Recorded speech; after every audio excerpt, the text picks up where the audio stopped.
या बातमीचे प्रायोजक आहेत हॉटेल फानूस, शाखा number 2, SRPF camp petrol pump शेजारी, सोलापूर। वर्धा जिल्ह्यातील कोली येथे पारधी बेड्यावर एका अल्पवयीन मुलीचे व मुलाचा विवाह लावण्यात येत होता। मुलगा हा यवतमाळ जिल्ह्यातील एका मुलीसोबत तो विवाह ठरला होता। याबाबत माहिती ग्रामीण समस्या मुक्ती ट्रस्ट कैलास सत्यार्थी फाउंडेशन या टीमला मिळाली होती। या टीमला माहिती मिळताच त्यांनी घटनास्थळी जाऊन बालविवाह थांबविलाय। यावेळेस वर्धा बाल संरक्षण कक्ष व चाइल्ड लाईन ग्रामीण समस्या मुक्ती ट्रस्ट यांच्या संयुक्त विद्यमाने कोली येथील अल्पवयीन मुलीचा हा बालविवाह थांबविलाय। यावेळेस जिल्हा बाल संरक्षण अधिकारी माधुरी भोयर, वैशाली मिस्किन, आशिष मोडक, जिल्हा समन्वयक सुनंदा हिरुड, अमर कांबळे, ग्रामीण समस्या मुक्ती ट्रस्टचे जिल्हा समन्वयक Piyush Aglawe, social worker Nikhil Patil, councillor Akanksha Ugamge, social worker Satish Kale, anganwadi पर्यवेक्षिका उज्ज्वला गुळखाने, रंजना रामटेके यांनी घटनास्थळी जाऊन मुलीच्या आईवडिलांची भेट घेतली। गावातील पदाधिकारी व अंगणवाडी यांच्याशी संपर्क साधून गावात परिवारांशी समन्वय साधण्यात आला व मुलीचा बालविवाह केला तर कायद्याने गुन्हा आहे व कायदेशीर आपल्यावर ही कारवाई होईल याबाबत त्यांना माहिती देण्यात आली। त्यानंतर त्यांच्याकडून मुलीचा बालविवाह न करण्याबाबतचे हमीपत्र भरून घेतले असल्याची माहिती बाल संरक्षण कक्ष अधिकारी माधुरी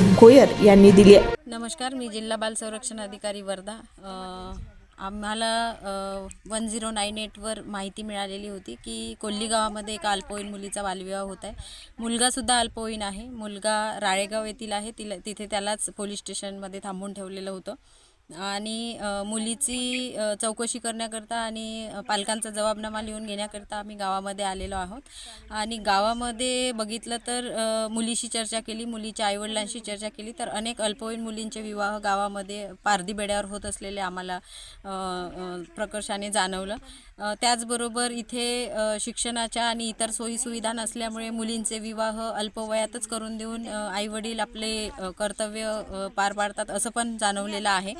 तर या सगळ्या प्रक्रिया ज्या आहे बालविवाहाच्या संदर्भातल्या या थांबल्या पाहिजे। मुलींवर होणारे जे काही त्याचे परिणाम आहे, दुष्परिणाम आहे, त्याच्यामुळे अनेक मुलींचं शोषण होत आहे असं आपल्याला दिसत आहे। तर ह्याची रोखथाम होण्याकरिता गावामध्ये अवेअरनेस कार्यक्रम घेणं, जाणीव जागृती कार्यक्रमाच्या माध्यमातून किंवा पालकांना माहिती देऊन ह्या गोष्टी थांबवणं गरजेचं आहे। आणि आम्ही हा बालविवाह आज थांबवलेला आहे इथे आणि यापुढे असं बालविवाह होणार नाही याकरिता इथे ग्रामसेवक आहे, अंगणवाडी ताई आहे, आमच्याबरोबर पत्रकार होते, आमच्याबरोबर संस्थेची लोकं होती, जिल्हा बाल संरक्षण कक्ष, चाइल्ड लाईन, हेल्पलाईनची स्टाफ आपल्या सोबत होता आणि या सगळ्यांना सोबत घेऊन आणि प्रशासन आणि पोलीस यांच्या सहकार्याने आम्ही आज हा बालविवाह थांबवलेला आहे। धन्यवाद। वर्षानुवर्ष ग्राहकांच्या सेवेसाठी कटिबद्ध असणारे हॉटेल व्यवसायातील विश्वसनीय नाव हॉटेल फानूस। हैदराबाद रोडवरील हॉटेल फानूसच्या यशस्वी वाटचालीनंतर सोलापुरात आता नव्याने आपल्या सेवेत हॉटेल फानूसची दुसरी शाखा सुरू झाली आहे। शहरापासून जवळच स्वच्छ सुंदर वातावरणात फॅमिलीसाठी स्वतंत्र सोय, VIP गेस्ट साठी स्वतंत्र AC रूम, दिल्ली, मुंबई, हैदराबाद येथील स्पेशल डिशेस आता फक्त हॉटेल फानूस शाखा नंबर 2 मध्येच। या पहा, जेवणाचा आस्वाद घ्या। व्हेज नॉन व्हेज सह विविध प्रकारचे डिशेस, तेही तुमच्या बजेट मध्ये। फक्त हॉटेल फानूस शाखा नंबर 2 मध्येच। आमचा पत्ता SRPF कॅम्प पेट्रोल पंपा शेजारी, विजापूर रोड, सोलापूर। संपर्क 98 90 16 47 15 99 75 61 43 17।